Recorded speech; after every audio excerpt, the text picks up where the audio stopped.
tontolo ny fambolena kosa indray ampiarina tsy hoe lao amin'ny faritra vakinakaratra sy atsimo atsinana ny tetikasa manitatra tetikasa fampiroboroboana ny fomba fambolena antsoina hoe agroécologie iarahana amin'ny groupement semi direct de Madagascar na ny GSDM ny komeza no mamatsy ny vola amin'ity tetikasa ity.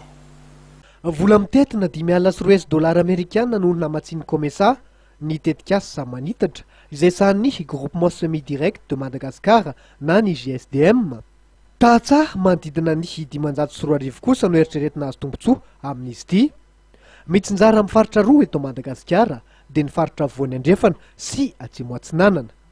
Ny fampiroboroboana ny fomba fambolena agroécologie no tanjon'ny GSDM amin'ny alalan'ny ity tetikasa manitatra ity.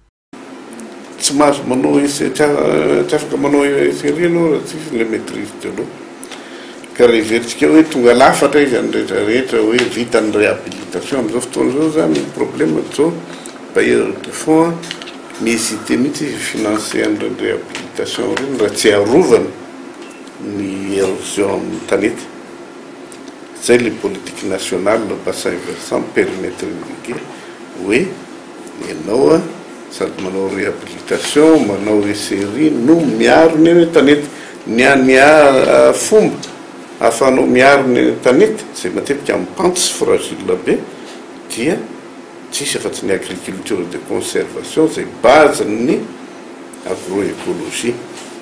L'agriculture de conservation io dia efa mipetaka ny resahana misy io hoe tsy dia miasa ny tany ntsony anao voalohany ihany anao miasa n'le izy ataonao fampiasan'ny mbola amin'ny mampiasa reo teknika vaovao ny document rehetra zany efa misy eto aminay.